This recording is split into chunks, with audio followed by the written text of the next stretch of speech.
نحمده ونصلي ونسلم على رسوله الكريم اما بعد فاعوذ بالله من الشيطان الرجيم بسم الله الرحمن الرحيم قال الله تبارك وتعالى في القرآن المجيد يا أيها الذين آمنوا اتقوا الله وكونوا مع الصادقين صدق الله العظيم۔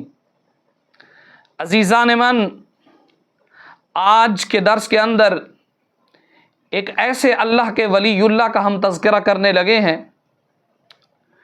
جن کے متعلق لوگ کم ہی واقف ہیں، جن کا تذکرہ لوگوں کی زبان پر کم ہی نظر آتا ہے۔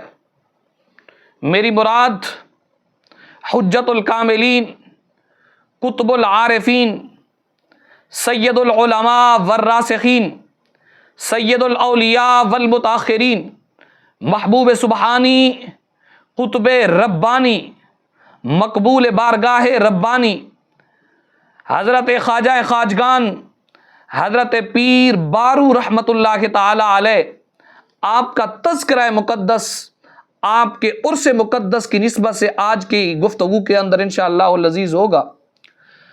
حضرت پیر بارو رحمۃ اللہ تعالی علیہ، آپ کسی قسم کے تعارف کے محتاج نہیں ہیں۔ اللہ تعالیٰ نے آپ کو بڑا اعزاز عطا فرمایا، بڑا اکرام عطا فرمایا، کبیر اولیاء اللہ کی صفوں کے اندر آپ کا شمار ہوتا ہے۔ یاد رکھیے، حضرت پیر بارو رحمۃ اللہ تعالی علیہ کی ولادت باسعادت کی صحیح تاریخ تو معلوم نہیں، لیکن آپ نے سن 1977 میں ایک موقع پر فرمایا تھا کہ میری عمر اس وقت تقریباً 128 سال ہے۔ آپ کے فرمان مبارک کو سند مان کر تاریخ پیدائش کا سال سن 1849 بنتا ہے۔ یاد رکھیے، یہ وہی زمانہ تھا جب پنجاب سے سکھوں کی حکومت کا سورج غروب ہو رہا تھا اور انگریز اپنے پنجے گاڑنے میں سرگرم عمل تھا۔ آپ کے والد مبارک کا نام اللہ دیتا تھا، جو قوم کے نیک بخت افراد کے اندر آپ کا شمار ہوتا ہے۔ آپ موضع، نوشہرہ، تھل کلاں، نزد، فتح پور ضلع لیا کے اندر آپ کی جلوہ گری ہوئی۔ یاد رکھیے، آپ کا جو اسم مبارک ہے، آپ کا اصل نام محمد عبداللہ رکھا گیا، جو کہ بعد میں پیر بارو رحمۃ اللہ تعالی علیہ کے نام سے زیادہ مشہور ہوا۔ آپ کے والد محترم کا ذریعہ معاش مزدوری تھا۔ اس دور میں مسلمان تو ویسے بھی غربت کی زندگی بسر کرتے تھے، لیکن آپ کی رہائش تھل میں تھی، جہاں پر زراعت صرف اور صرف بارشوں کی مرہون منت ہوا کرتی تھی۔ اس لیے آپ نے بھی ہوش سنبھالتے ہی بھیڑ بکریاں چرانے میں اپنے والد ماجد کا ہاتھ بٹانا شروع کیا۔ اس دور میں بھیڑ بکریاں چرانے کے عوض میں 4 آنے اور 2 وقت کا کھانا بطور اجرت دیا جاتا تھا۔ شاید آپ بھی علاقے کے دوسرے افراد کی طرح ہمیشہ یہی فریضہ سر انجام دیتے رہتے، لیکن قدرت نے تو ازل سے آپ کو مسلمانوں کی رہنمائی کے لیے منتخب کر لیا تھا۔ بچپن ہی سے آپ کو علم دین حاصل کرنے کا بڑا شوق تھا، اس لیے آپ نے اپنے چچا زاد بھائی ان کے ساتھ ضلع بکھر کے اندر آپ پہنچے تاکہ اپنے آبائی مرشد کی خدمت میں حاضر ہو کر حصول علم کی پیاس کو بجھا سکیں۔ لیکن جب آپ وہاں پہنچے تو آپ کے پیر و مرشد گھر پر موجود نہ تھے، اس لیے آپ واپس آ گئے۔ ان دنوں حضرت مولانا خواجہ غلام حسن سواگ رحمۃ اللہ تعالی علیہ، کروڑ لال عیسن والے، آپ درس و تدریس کے اندر مصروف تھے، کیونکہ آپ کا مرشد خانہ ہے، آپ درس و تدریس میں مصروف تھے۔ حضرت پیر بارو رحمۃ اللہ تعالی علیہ، آپ کے جو چچا زاد بھائی تھے، آپ اپنے چچا زاد بھائی کے ساتھ اس شہباز ولایت کی خدمت اقدس میں حاضر ہوئے۔ حضرت خواجہ سواگ رحمۃ اللہ تعالی علیہ نے آنے کا مقصد پوچھا تو آپ کے چچا زاد بھائی نے جناب پیر بارو رحمۃ اللہ تعالی علیہ کو شہباز ولایت، پیر طریقت، قطب زمانہ حضرت خواجہ سواگ رحمۃ اللہ تعالی علیہ کے قدموں میں تعلیم و تربیت کی خاطر لا بٹھایا۔ حضرت خواجہ غریب نواز پیر بارو رحمۃ اللہ تعالی علیہ نے اسی مدرسے سے، یہیں سے ہی تعلیم کا آغاز فرمایا۔ کچھ عرصہ حضرت پیر سواگ رحمۃ اللہ تعالی علیہ کے مدرسہ میں تعلیم حاصل کرتے رہے۔ اس کے بعد آپ ضلع بکھر میں حضرت نور محمد صاحب رحمۃ اللہ تعالی علیہ کے پاس چلے گئے۔ آپ نے وہاں تدریسی کتب پڑھی، قرآن مجید ناظرہ ختم کیا۔ ابتدائی کتب پڑھنے کے بعد آپ نے مولانا نور محمد کے علاوہ دوسرے اساتذہ سے بھی علوم ظاہری حاصل کیا۔ یاد رکھیے ان اساتذہ میں مولانا محمد اعظم صاحب مظفر گڑھ اور حضرت علامہ بحر العلوم مولانا فیض محمد شاہ جمالی رحمۃ اللہ تعالی علیہما قابل ذکر ہیں۔ علوم ظاہری کے حصول کے بعد آپ موضع سواگ میں حضرت مولانا خواجہ غلام حسن سواگ رحمۃ اللہ تعالی علیہ کی خدمت اقدس کے اندر حاضر ہوئے تاکہ علوم باطنی کے حصول کے لیے ان کی صحبت کیمیائے مقدس سے فیض یاب ہو سکیں۔ آپ ایک مدت تک حضرت خواجہ غلام حسن سواگ رحمۃ اللہ تعالی علیہ کی خدمت کے اندر حاضر رہے اور بکمال صدق و ارادت شرف بیعت سے فیض یاب ہوئے۔ حضرت خواجہ غلام حسن سواگ رحمۃ اللہ تعالی علیہ آپ پر بھی خصوصی توجہ دیتے تھے، بے انتہا الطاف و مہربانیوں سے نوازتے تھے۔ جب آپ کی خدمت کے اندر حضرت پیر بارو رحمۃ اللہ تعالی علیہ رہنے لگے، وقت کے گزرنے کے ساتھ ساتھ تھوڑے ہی عرصے میں جب منازل سلوک کی آپ طے کر چکے تو آپ نے سنت خلافت عطا فرمائی۔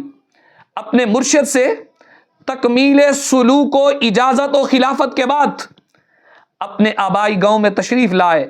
کافی عرصے تک صبر و توکل، زہد و عبادت، تسلیم و رضا کے ساتھ ریاضت و مجاہدہ، مراقبہ اور ذکر الہی میں آپ مشغول رہے۔ آپ اکثر اوقات حضرت عنایت شاہ قادری رحمۃ اللہ تعالی علیہ کے دربار پر تشریف لے جاتے۔ آپ اکثر کہا کرتے تھے حضرت شاہ عنایت ایک عظیم روحانی بزرگ ہیں جن کا فیض آج بھی ان کے مزار مبارک سے جاری ہے۔ آپ نے اپنی ولایت اور حقیقت آگاہی کو کچھ یوں چھپانے کی کوشش فرمائی کہ لوگ آپ کی خدمت مقدس کے اندر بیعت ہونے کے لیے حاضر ہوتے تو آپ فرماتے بھائی میں غریب ہوں، میں عاجز سا بندہ ہوں، کون سا پیر ہوں جو تم میری بیعت کے لیے آتے ہو۔ ایک دن ایک شخص حاجی امیر محمد جو کوٹ سلطان کے رہنے والے تھے وہ بیعت کے لیے حاضر خدمت ہوئے، لیکن آپ نے انہیں بیعت کرنے سے معذوری ظاہر فرمائی۔ فرمایا بابا میں تو اس قابل نہیں ہوں۔ حاجی امیر محمد آستانہ عالیہ پیر حسن سواگ وہاں پہنچے۔ حضرت ثانی خواجہ غلام محمد رحمۃ اللہ تعالی علیہ سجادہ نشین آپ مسند پر جلوہ افروز تھے۔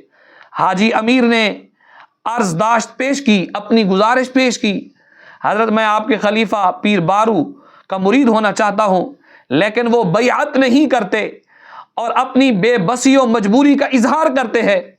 حضرت خواجہ غلام محمد ثانی رحمۃ اللہ تعالی علیہ نے ایک خط لکھا اور حاجی امیر محمد وہ خط لے کر آپ کی خدمت میں حاضر ہوئے۔ جب پیر بارو رحمۃ اللہ تعالی علیہ نے قربان جائیے وہ خط پڑھا، خط پڑھ کر آپ کی آنکھوں میں آنسو آ گئے، آنسو تھمنے کا نام نہیں لیتے تھے۔ آپ نے مذکورہ شخص کو بیعت کر لیا۔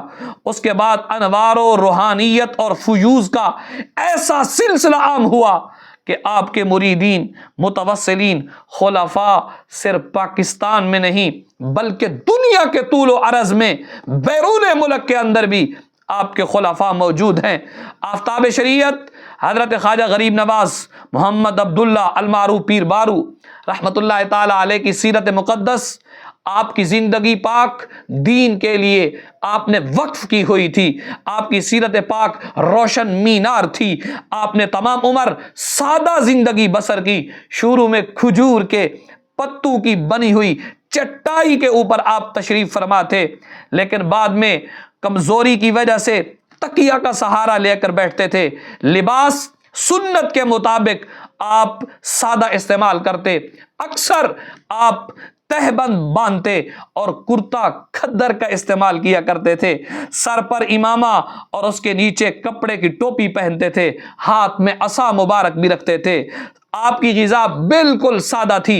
آپ رحمت اللہ تعالی علیہ ایک دن نا پیروں کے بارے میں فرمانے لگے، فرمایا کہ جب لوگ اولیاء اللہ کے دربار کے اندر آتے ہیں، اولیاء اللہ کی خدمت کے اندر حاضر ہوتے، تو انہیں چاہیے اولیاء اللہ سے دنیا کی طلب لے کر ان کے پاس نہ آیا کریں، بلکہ انہیں چاہیے کہ وہ جب بھی آئیں اولیاء اللہ کی خدمت میں دین کی طلب کے لیے آئیں، دین کو سیکھنے کے لیے آئیں، دین سے اپنے آپ کو مستفیض کرنے کے لیے آئیں۔ ایک دن آپ نے فرمایا پیر 3 قسم کے ہوتے ہیں۔ یہ آپ نے دیکھے نا کتنا عرصہ پہلے، صدیاں بیت گئی اس بات کو۔ آپ نے فرمایا جو منو ان آج بھی آپ کا یہ فرمان مقدس ان موجودہ پیروں پر صادق آتا ہے۔ آپ نے فرمایا پیر 3 قسم کے ہوتے ہیں۔ نمبر 1 رحمت، نمبر 2 زحمت، نمبر 3 لعنت۔ آپ سنیے گا آپ نے کن کو رحمت قرار دیا، کن کو زحمت قرار دیا، کن کو لعنت قرار دیا، سنیے۔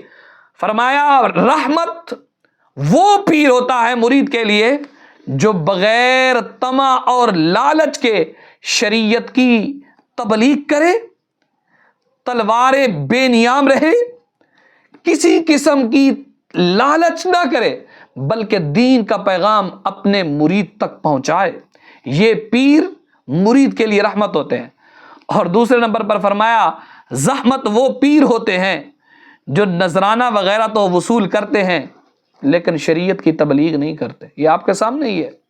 آج کے پیروں کی ٹھاٹ باٹ دیکھو، آج کے پیروں کا آنا جانا دیکھو، آج کے پیروں کی اٹھک بیٹھک دیکھیں، آج کے پیروں کے کپڑے دیکھیں، آج کے پیروں کے بچوں کی پڑھائی دیکھیں۔ انہیں دین سے کیا لگے؟ انہوں نے تو پیسے بٹورنے ہیں عوام سے۔ جو دین کے نام پر ایک دھبا ہے، حضرت پیر بارو رحمت اللہ تعالی علیہ صدیاں پہلے فرما گئے تھے، فرمایا یہ لوگ پیر زحمت امت محمدی صلی اللہ تعالی علیہ وسلم کے لیے، جو دین کی بات تو لوگوں کو نہیں بتاتے، بس انہیں اپنی تجوریاں بھرنے کی ایک عادت پڑی ہوتی ہے، آپ نے انہیں زحمت قرار دیا۔ اور تیسرے نمبر پر فرمایا لعنت وہ پیر ہوتے ہیں جو مریدوں کے اہل و عیال کے پاس جاتے ہیں اور ان کی عزتوں کو لوٹتے ہیں۔ آج پیری کے نام پر جو غلط قسم کے لوگ ہیں، صدیوں پہلے عظیم روحانی اور ملی شخصیت حضرت پیر بارو رحمت اللہ تعالی علیہ جس کی وضاحت فرما کے گئے، تو آپ آج کے اس دور کے اندر دیکھیں جو 2 نمبر لوگ ہیں وہ دین کے نام پر کس قدر مذاق اڑاتے ہیں، دین کے نام پر کس قدر فراڈ کرتے ہیں، دین کے نام پر کس قدر یہ لوگ خبیث دھبا ہیں جو دین کی تذلیل کے لیے۔ لیکن یاد رکھنا میرے نبی پاک کا دین کل بھی چمکتا تھا، آج بھی چمکتا ہے اور قیامت تک چمکتا رہے گا۔ میرے نبی پاک صلی اللہ تعالی علیہ وسلم کے دین کا چراغ ہمیشہ روشن رہے گا۔